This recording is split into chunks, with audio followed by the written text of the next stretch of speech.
Imagine if you aged 4 times faster than normal. For this boy, that was his reality. We start things off at a Halloween party where we meet Karen and Brian. Don't worry, she's pretty cool for a Karen. In the sidelines, 2 toxic ladies comment on Karen's rather plump appearance. She's fat. You know, now that I take a closer look, she is looking a little round. Suddenly, her belly begins to hurt and we soon realize she's pregnant. She calls her husband and friend over and the lot of them speed towards the hospital. They rush in, with their costumes and everything, declaring an emergency. Uh-oh, you gotta get past the metal detector, my guy. Nope, you're still covered in metal. Ah, screw it, I'm going in. And as for their friend, no smoking in here. He puts it out while apologizing to the nun. In the hospital room, the soon-to-be parents await their doctor. Karen is inconsolable, stating that it's too soon. This can't be happening yet. The doctor arrives and upon seeing the sonogram, confirms that this is a full-term pregnancy. Fact is, she's only in her first trimester. Nonetheless, the baby, Jack, is born. He undergoes a variety of frightening tests before the parents are let in on the news. Your son has ligma. What in the world is that? I'm just pulling your leg, but seriously, your son has a rare condition which causes him to age 4 times faster than normal. That can't be right. Oh, but it is. By the time your son is 10, he may very well appear 40. Cutting right to the chase, we fast forward 10 years where we meet a gang of boys spying on Jack's house. I heard there's a giant that lives here. Through the window, we can see Jack mysteriously looking on. Yeah, apparently he's our age, but he's homeschooled. Then, meet his teacher. Oh my god, that's Bill Cosby. Before all the news came out. Anyway, he drones on about history, or whatever, while Jack plays around with an eyeball and some slime. He chucks it at the boys, who are still staring at him. Ah, oh my god, where did this slime come from? Jack runs off, ashamed of his sin. Oh no, but it's okay. Bill is here to make it all better. I'll bite it. Keep your mouth away from me, Bill. Look at this. Oh, now you're in trouble, boy. Though, fortunately, nothing happens and we fast forward a bit to see some more boring studying. So yeah, basically, P is sword in the balls. Are you there, Jack? While Jack is physically seated, his mind is outside. We cut to him frolicking in the flowers while Bill chats with his parents. I really think your boy should go to public school. He's got a 5 o'clock shadow. True, that is quite the predicament. Nonetheless, the parents think it over. At night, Jack runs around with his mom before they have a heart-to-heart about his condition. Mom, am I a giant? No. Then why can't I go to school? Sensing the pain in her son, Karen decides it's time for a change. The next morning, Jack wakes up late. That's right, today's his first day at school. He shaves, as any normal 10-year-old would, then embarks on his journey. Alrighty, Jack, are you ready to meet your class? Yes. A little louder. Yes! Damn. The man introduces Jack to the class, but he's too shy. Eventually, he mans up and greets his baddie of a teacher, Miss Marquez. Meanwhile, the class is shook. He looks like my dad, but hairier. Miss Marquez invites everyone to get their questions out of the way now. Unfortunately, everyone is much too shy as they're in the presence of a giant. Okay, I'll ask. What's your birthday? September 12th. 1902. Ha, got him. Okay, what foods do you hate? Broccoli. Wow, you know what? We all hate broccoli too. He's one of us. Moving on, Jack gets seated in the back, or at least tries to. Good man? Poor kid. At recess, Jack hangs out all by his lonesome while kids stare at him.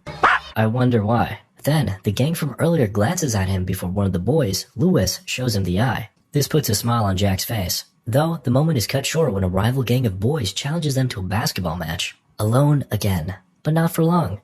Ow. These nosy girls poke and prod at Jack, questioning his real age. He's a freak. To make matters worse, when a basketball lands near him, the boys don't want it back, fearing it to be contaminated. After school and at home, Jack feels a little boxed in, literally. His mom tries to cheer him up with some chocolate pudding, but Jack refuses. To take his mind off things, Jack bucks around before his dad attempts to console him. You know, son, I remember the first time you got on a bike. Now look at you, riding like a pro. Yeah, school's the same. It takes time.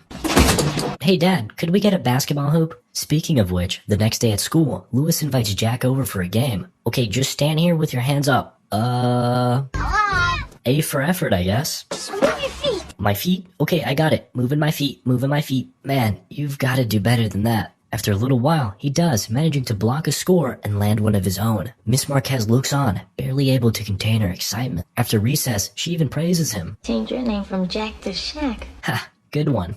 Later, Jack chats with Lewis. Hey man, I need you to pretend to be the principal and tell my mom I've been a good boy. Well, what?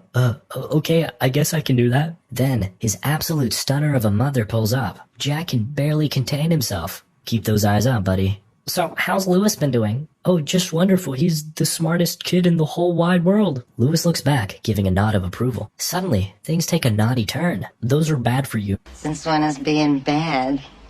Bad. Uh-oh. Lewis knows exactly where this is going. Why don't you take my number? Maybe we can have a drink sometime. Once she leaves, the boys let out an excited sigh of relief. Hey, you're not too bad, Jack. Maybe we can hang out this weekend. Sure, I mean, if I'm not already busy with your mom. Behave, Jack. After school, an elated Jack rushes home. He hits up his pops and shares the great news. I got to play basketball. They picked me. Yeah, not just because I'm humongous, because I'm real good. We cut to Lewis paying a visit to Jack's house. What the? Oh, I almost forgot this is a Marvel movie. Just kidding. Hey, can Jack come to my sleepover with the boys? Maybe. You know, we had plans. Zam! That boy excited. I wonder why. Back at Lewis's place, they climb up his treehouse. Okay, guys, I brought Jack with me. You brought the freak? Look, don't call him that. He's cool. Plus, he brought us the comic books. Oh, that's why he was excited. You know, the type of comic books kids can't normally buy. Think our moms look like that? You might want to ask Jack, because apparently he's a soon-to-be expert on all matters regarding your mom. Instead, they cook him up a delicious initiation meal. As long as he takes a bite, he's officially part of the gang. Ugh, that's nasty. Wow, not bad.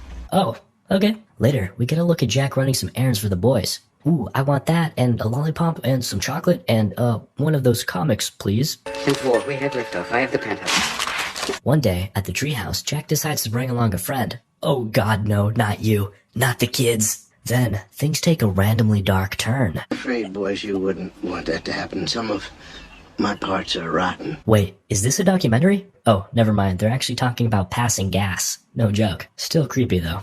Anyway, they have Bill go through the same initiation process before, the treehouse collapses. Yeah, turns out it wasn't designed to hold two fully grown chonky boys. After, we cut to school where a girl is talking about what she wants to be when she grows up. I want to be married when I'm 28. Oddly specific, but okay. Meanwhile, after some quick maths, Jack realizes he'll be long gone by the time he's that age. Dark. Once class is over, Jack asks out Miss Marquez to the upcoming school dance. You're the only girl that looks my age. Suddenly, yikes. I'm sorry, Jackie. It would be inappropriate.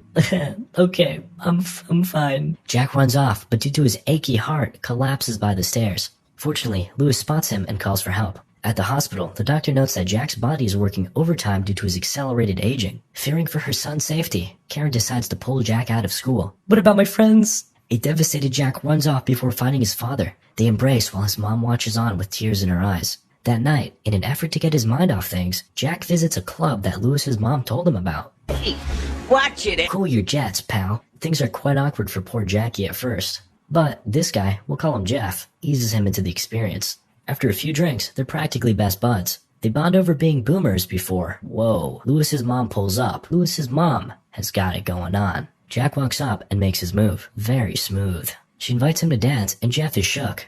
At the dance floor, Jack carefully mimics the moves of others, and it's working phenomenally. Then, they kiss, but Jack backs off.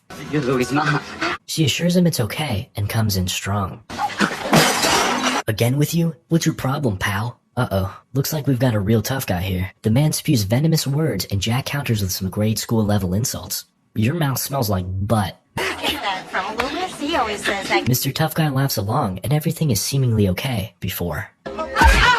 And we're in jail now. But it's okay. His mommy girlfriend comes in clutch. Then, she takes him home and notes that he has such young eyes, just like Lewis. 2 weeks later, we cut to his pals waiting outside his house for him. Bill arrives and heads to Jack's room, while his mom shares that he hasn't left it in 2 weeks. I think he's realizing how fragile his life really is. Maybe you can help. Bill suggests sending Jack back to school, but she declines, fearing for his health. Bill does what he can, but Jack isn't interested in learning anymore. What's the point if my life is gonna be over anyway? Bill compares Jack to a shooting star. Short-lived and rare, but remarkably special. I just want to be regular. You'll never be regular. You're spectacular. Aw, that's sweet. Meanwhile, Lewis plots to get Jack to come outside. He coordinates with all the kids to visit his house one by one. Jack looks on from his window, but is too depressed to come out. Eventually, there's a whole party going on outside his house, and yet still, he doesn't come out.